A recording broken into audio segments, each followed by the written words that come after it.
So today we're going to be taking a look at a scenario where all the Nordic countries form an empire in 2022. So all of Norway, Sweden, Finland, Denmark, and Iceland are going to be coming together and forming their empire and going to war with all of their neighbors. If you enjoyed this video, make sure to leave a like on it and subscribe to the channel if you're new. 25,000 subscriber merchandise is still out, so if you want to grab that, then go on over to AdizzPromerch.com. There's also some designs up there if you want to take a look at those. But yep, that's limited time and it's only going to be sold until February. So if you want to pick something up, I would suggest doing so. Anyway, let's go ahead and jump right into the video. Alright, so all of the Nordics have been colored in as red, and that's going to be like that throughout the entire video. So the Nordics' first deal of business is to kind of attack their neighbors and get control over the North Sea and the Baltic Sea. So with that, we have Estonia immediately joining in on this empire, and from here, troops are positioned to invade Latvia. Immediately, we have a pretty large force over here in the west as they push down and capture Riga. From here, they cut the country into two and split into the two sides, and eventually Latvia surrenders. Looking at the peace treaty, we have Latvia being fully annexed by the Nordic Union. So from here, they once again focus on going down south and declare war on Lithuania. It's the same deal with Latvia. They push down and start to push towards Lithuania's capital. After capturing said capital, we have the country surrendering. And once again, we have the Nordic countries fully annexing a country. So just like that, the Nordic Empire has started their expansion and have taken control of the Baltic Sea. Now, in order for them to take complete control, they're going to have to attack three really strong countries, such as Russia, Poland, and Germany. So for now, they kind of hold off on that dream. And instead, we have the Nordic countries declaring war on Greenland. Now, you might be confused here because Greenland is sort of a part of Denmark.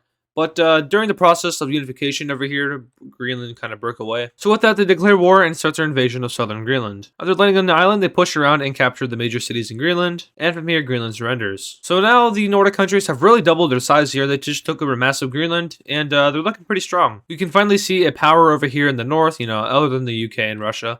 There's another strong country out to play. So here, the Nordic countries devise a plan in order to take out Germany. Now, at their current power rate, they could probably take on Germany by themselves. By the way, the Nordic countries are buffed for this video, so don't freak out when your country gets slapped. As for all of my Empire videos, the country that is the main focus is always going to be buffed up just because it makes the video more interesting. So like I said, when your country gets absolutely slapped, that's why. Anyway, back to the Nordic countries' plan. They have a pretty good uphold over Germany, but they could probably use a little bit of a front line. So they declare war on the Netherlands. They immediately take Amsterdam and then immediately take Rotterdam. Here we have the country surrendering. And just like that, the Nordics have set up their first puppet government. So it's down here in the Netherlands. So from here, the Nordic countries finally have a bigger front line against Germany. They already had Denmark, but as you can see, having a front line over here in the west is going to be pretty beneficial for them. So after a lot of preparation, we have the Nordic countries declaring war on Germany. They immediately sweep into northern Germany and take over their entire upper area. Over in the west, we also have the Netherlands pushing in. From here, the two sides cut off Germany's coastal areas in the west, and together as a giant front line, they start to push into central Germany. Surprisingly though, we do have Germany's defensive military pushing back the Nordic countries, and they even push into the southern Netherlands. With this, we have the Nordic countries refocusing their troops in order to take Berlin. After taking over the entire coast of Germany, they push down and capture Germany's capital. From here, they push Germany out of the Netherlands and retake the west. Finally, after taking over all of northern Germany, we have them surrendering. So taking a look at the peace treaty here, we have all of northern Germany going over to the Nordic countries, and we have the Netherlands getting a little chunk out of Germany. And once again here, we have the Nordic countries expanding their claims over the Baltic Sea. Now all they have to do is take out Poland and then eventually take out Russia. So once again, we have Nordic forces gathering and they declare war on Poland. From here, they use their tiny claim in Germany to push across, but they do mainly focus on a naval landing. Eventually, these two front lines are connected and they push into central Poland. In the east, though, we do have Poland pushing up into southern Lithuania and recapturing their capital city. From here, Poland creates a defensive line and starts to push back the Nordics in the north. Eventually, after a lot of fighting, we are left with a front line that looks like this. So the Nordics do have an upper hand over here in the west, but they are kind of struggling to take over this northern port, and they're also struggling to push back the Polish defense. Eventually though, a breakthrough is made and a push towards Warsaw is made. They capture the city, and from here we have Polish forces moving backwards. Forces retreat out of Lithuania, and they attempt to push back the Nordics. They do manage to cut off the Nordics from Warsaw, but they do hold on to the city. Up north we have Poland pushing back the Nordics, but in the south we see the Nordics reconnect with Warsaw. From here they push up and cut off the main Polish army. They then squeeze in, and the army surrenders. From here, they invade the rest of Poland until the country eventually surrenders. And looking at this peace treaty here, we have Poland's coastline being eaten up by the Nordic Empire. So now the Nordics only have to worry about two more countries. I guess they can worry about the UK when they want to take that over eventually. And they have to worry about Russia. So in order to kind of divert their attention away from Europe, they decide to go after Canada's northern islands. Since the Nordics love the cold, I'm sure they would love North Canada. So after preparing for the cold, they declare war on Canada. They immediately jump over from Greenland and land in northern Canada and start to push down the icy islands. Now of course, like anyone would be, Canada is really confused about this. The Nordics are invading islands that are just ice. Why are they doing this? But nonetheless, Canada sets up their defense down south as the Nordics take over all of these islands. Eventually, they reach mainland Canada and start to invade the north. north. Once again, everyone is super confused by this because why would you invade the icy areas? That's not going to go well. But then we have Canada realizing that Finland is on the team of the Nordics. So with this, we have Canada calling the UK into the war. Now, of course, this obviously leads to some backlash as we have Ireland joining, as well as France. With this, we have Ireland taking over Northern Ireland and France landing in Southern England. Scottish rebels break out, and the UK shatters like glass. With that, we have the Nordics continuing to invade North America after taking over all of the Hudson Bay area. With this, we have a peace agreement made between Canada and the Nordic countries. So taking a look at this peace treaty here, we have the Nordics puppeting all of Northern Canada.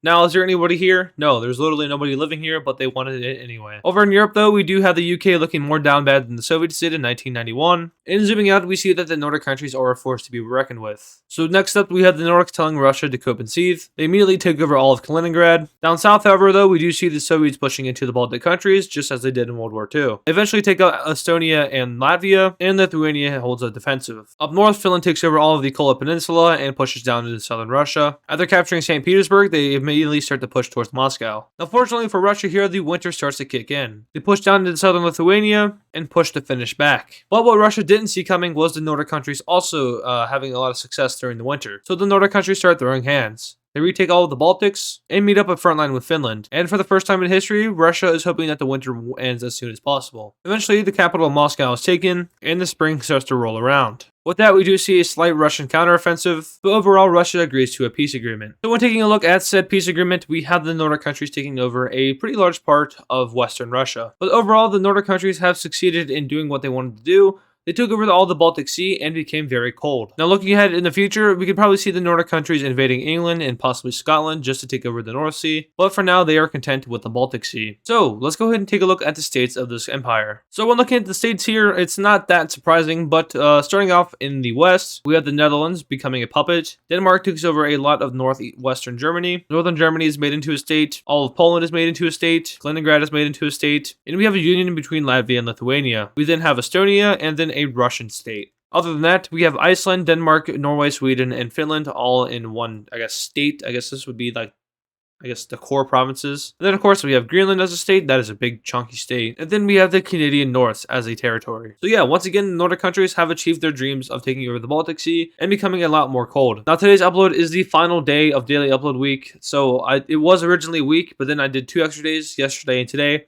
So I'm cutting it off here because I'm exhausted from recording. I still got to make a video for Wednesday, but other than that, I have a headache right now. Daily upload week was super fun, and once again, if you guys want to see something like this in the future, make sure to let me know in the comments. I could do one in like April or May. Definitely not February. Definitely not March, because like I said, I'm burnt out. Daily upload week was the part of the 25,000 subscriber special. Merchandise, also a part of the 25,000 subscriber special. If you want to, you can buy a piece of merch from AdizzPromerch.com. I haven't really talked about the giveaway much, but if you do buy a piece of merch, make sure to join the Discord server and send a picture of the merch to one of my Discord staff members. They will tell me that, and then I'll enter you into a giveaway, and you might have the chance of getting a shout out. The winner of the giveaway will be announced in February when the merchandise goes off sale. So, yeah, if you want to get interested in that, then once again, you can buy a piece of merch. You don't have to if you don't want to, obviously. So, yeah, this is the end of my second ever daily upload week, and this was super cool. And once again, I hope I can do something like this again in the future. If you guys enjoyed daily upload week, or if you even enjoyed this video, make sure to leave a like on it and subscribe to the channel if you're new. Thank you for watching, and I will see you guys in the next video.